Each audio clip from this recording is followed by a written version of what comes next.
Molecular mass पर based पहला question है आउट ऑफ नोट्स में नहीं लिखा मैंने ये। हीमोग्लोबिन फ्रॉम आरबीसी, हीमोग्लोबिन जो आरबीसी में होता है कंटेन 0.33% आयरन बाई मास, उसमें आयरन का इतने परसेंट है।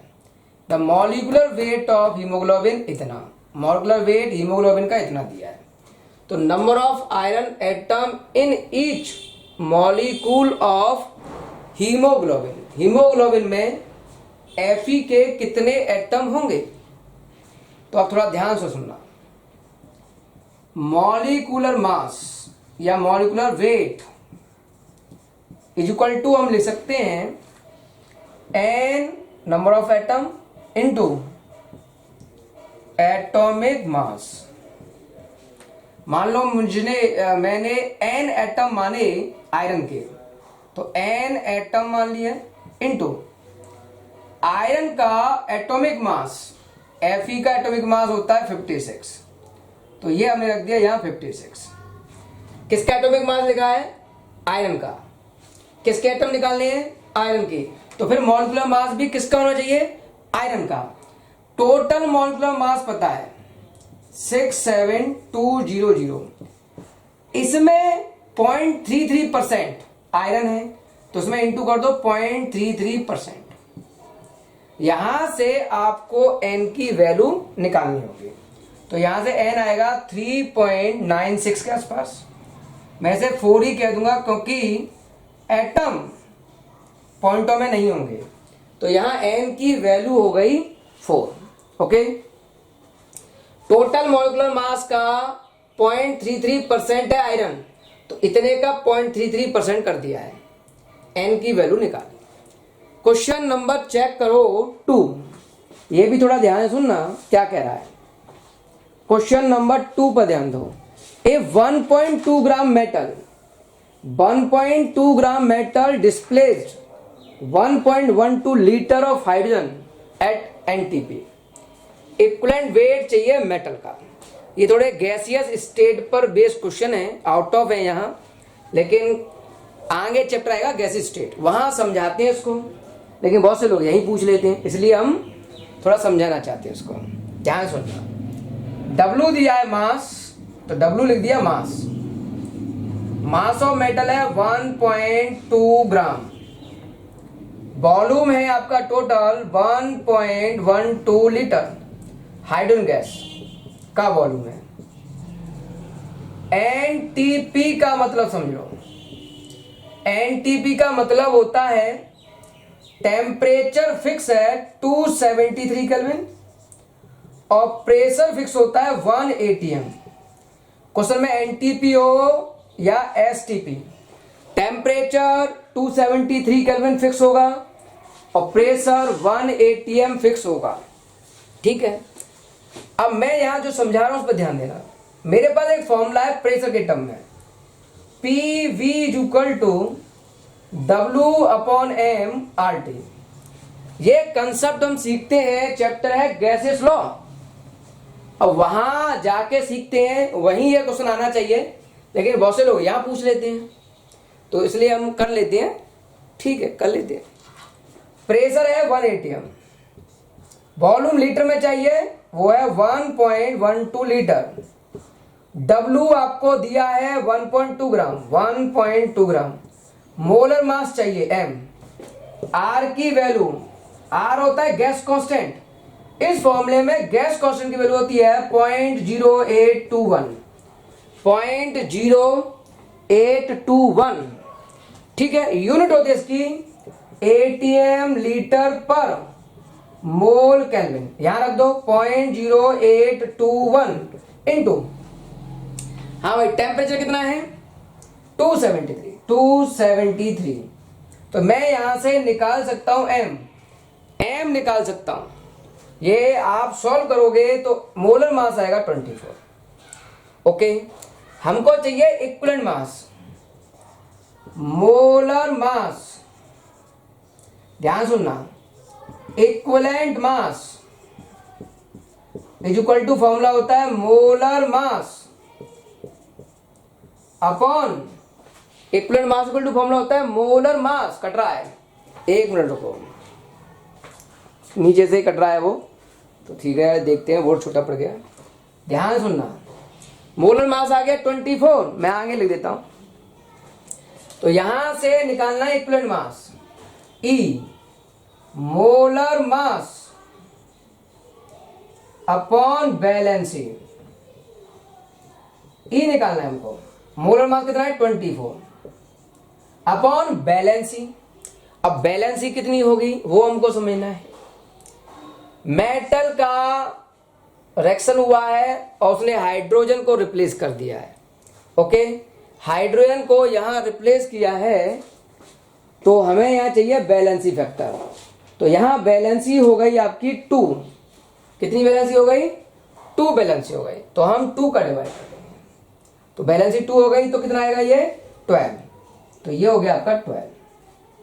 ओके, हाइड्रोजन की बैलेंसी 1 है, ठीक है, हाइड्रोजन की बैलेंसी होती है H की +1, लेकिन गैस फॉर्म में है तो 2 एटम इंटू बैलेंसी, तो यहां लिखेंगे 2 इंटू 1।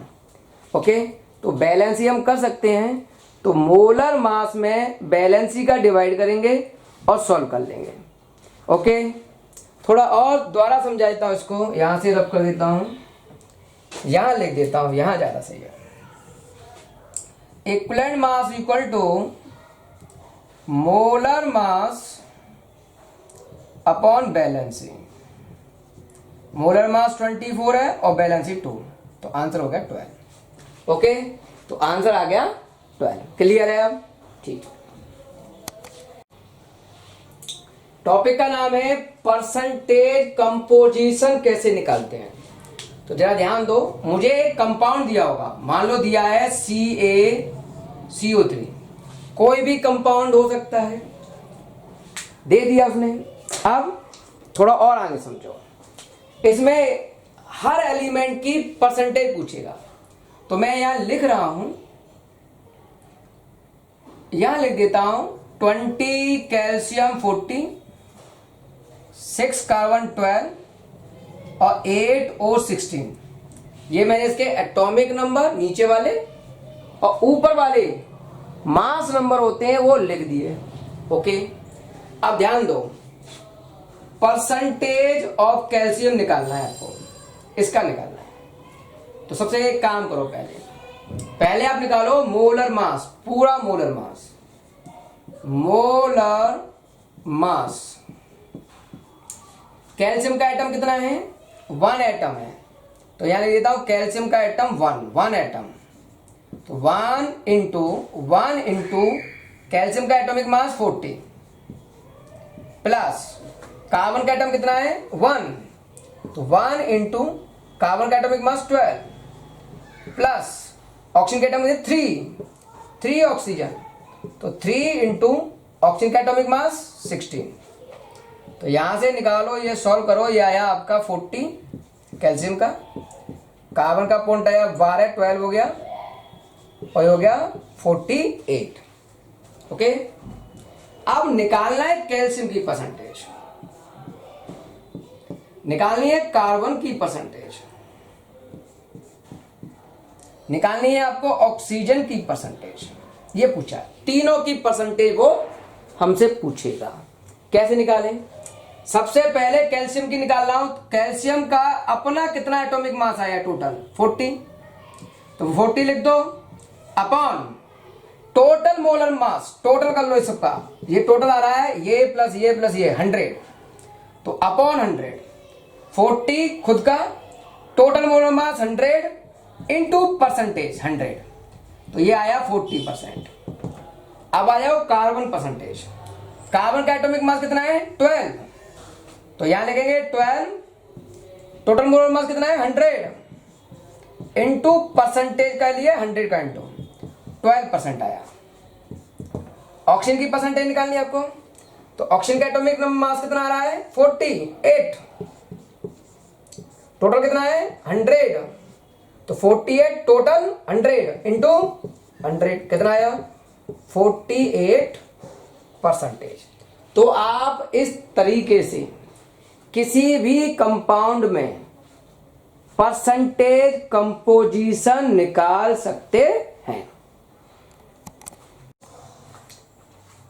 टॉपिक का नाम है empirical formula and molecular formula क्या होते हैं। इस पर बहुत बड़ा न्यूमेरिकल होता है। तो देखो इसका मतलब समझो। एक मैंने कोई कंपाउंड मान लिया C6H12O6, मैंने कहा कि ये है मॉलिक्यूलर फॉर्मूला, ठीक है। अब इसका एम्पिरिकल फॉर्मूला कैसे बनेगा? मॉलिक्यूलर फॉर्मूला से आप एम्पिरिकल फॉर्मूला बना सकते हो। मॉलिक्यूलर फॉर्मूला से आप एम्पिरिकल फॉर्मूला बना सकते हो, लेकिन एम्पिरिकल फॉर्मूला से आप मॉलिक्यूलर फॉर्मूला डायरेक्ट नहीं बना सकते। उसके लिए आपको डाटा पता होना चाहिए। बताऊंगा कैसे डाटा। अभी समझो आप मॉलिक्यूलर फॉर्मूला से एम्पिरिकल फॉर्मूला कैसे बनाएंगे। इन तीनों में 6, 12 और 6 में 6, 12 और 6 में सबसे स्मॉलेस्ट वैल्यू है 6। उस 6 का डिवाइड कर दो सब में, तो 6 से उठ गया ये 1, यहां 2 आया और यहां 1 आया। तो C के नीचे लिखेंगे हम 1 एम्पिरिकल फॉर्मूला में C1 लिखो या C लिख लो, एक ही बात है। H के लिखोगे 2 H2 और O का लिखोगे 1 O।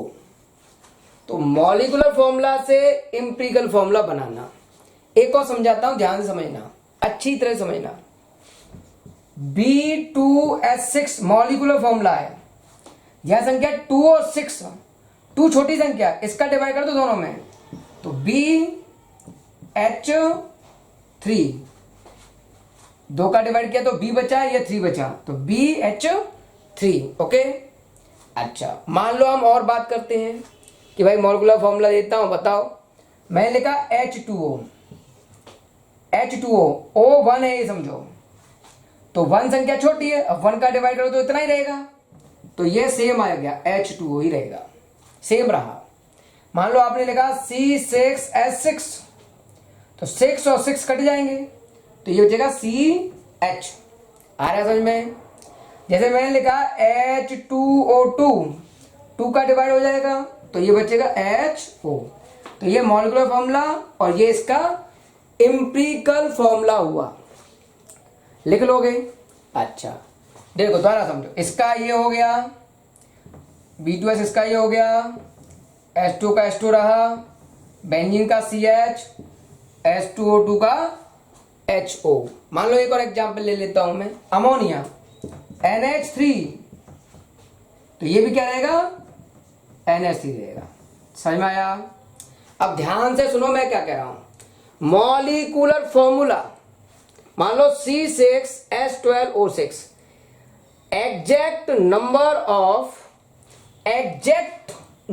Of different type of atom, different type के एटम है, कार्बन, हाइड्रोजन, ऑक्सीजन, उनके नंबर 6 है, हाइड्रोजन का 12 है, ऑक्सीजन का 6 है।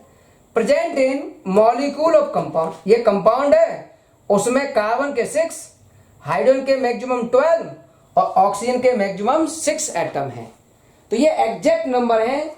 मतलब ये मान लो फॉर्मूला है ग्लूकोज का, तो ग्लूकोज के फॉर्मूले में 6 कार्बन से ज्यादा नहीं हो सकते, हाइड्रोजन 12 से ज्यादा नहीं हो सकते, ऑक्सीजन 6 से ज्यादा नहीं हो सकते। तो exact number of different type of atom in molecules is called molecular formula. अब इससे बनाया मैंने ये एम्पिरिकल फॉर्मूला। एम्पिरिकल फॉर्मूला क्या है?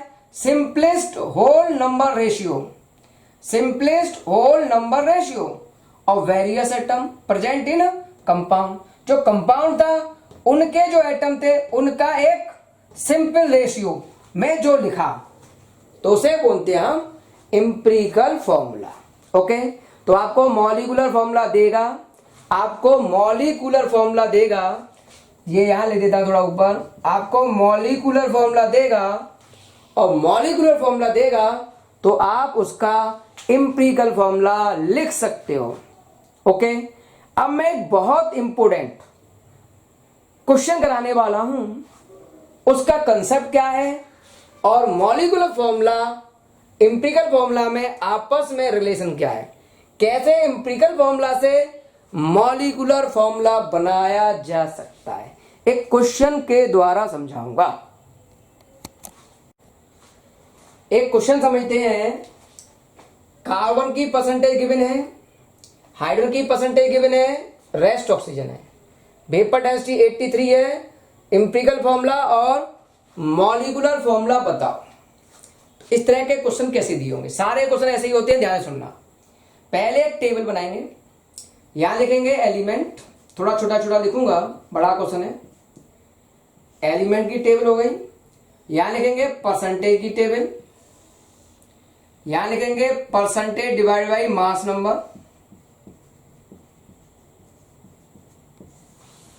और यहां लिखेंगे सिंपल रेशियो। सिंपल रेशियो ध्यान से सुनना, कार्बन एलिमेंट है, हाइड्रोजन एलिमेंट है, रेस्ट ऑक्सीजन। ये वर्ड कभी दिया हो सकता है कभी नहीं, तो कैसे पता चलेगा ऑक्सीजन भी है या नहीं, ऑक्सीजन है या नहीं, ये कैसे पता चलेगा। अब इस परसेंटेज को ऐड कर लो, ये ऐड करोगे तो क्या ये 100 आ रहा है, 100 आ रहा है। अगर इन दोनों का टोटल 100 है तो उसमें ऑक्सीजन परसेंटेज नहीं होगी। अगर ये 100 नहीं आ रहा है तो उसमें ऑक्सीजन की परसेंटेज होगी। कार्बन की वैल्यू है 57.82, हाइड्रोजन है 3.6, इन दोनों को ऐड करोगे 57.82 प्लस 3.6 ऐड कर लोगे, और ऐड करने के बाद चलो इसको ऐड करते हैं पहले। 2 ये हो गया, ये 14 हो गया, ये 11 हो गया, ये 6, 61.42।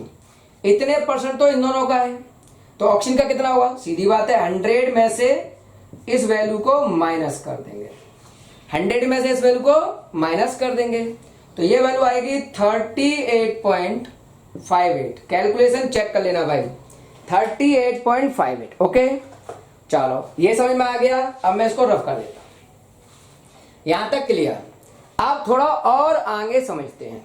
हमने लिखा है percentage upon mass number, 57.82, carbon का मास नंबर होता है 12, तो 12 का डिवाइड, 3.6 अपॉन हाइड्रोजन का मास नंबर होता है 1, तो 1 का डिवाइड, 38.58 डिवाइड बाई ऑक्सीजन का मास नंबर होता है 16, तो 16 का डिवाइड।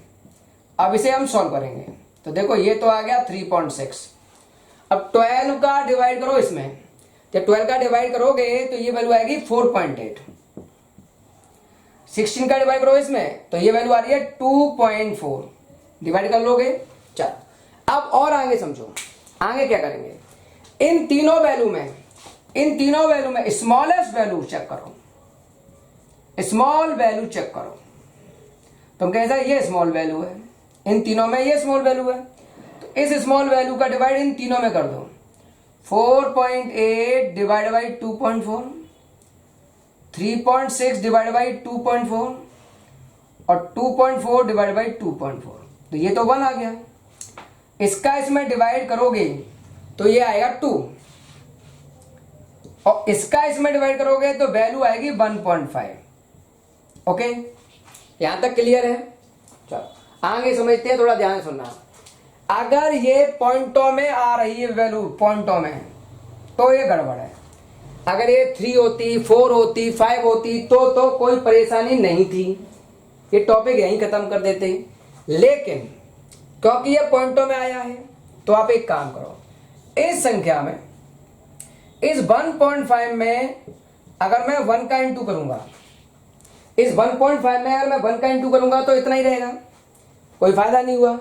अब मैंने 1 का इंटू नहीं किया, अब किया मैंने 2 का इंटू, क्या करके देखेंगे तो कितना हो गया, ये 3।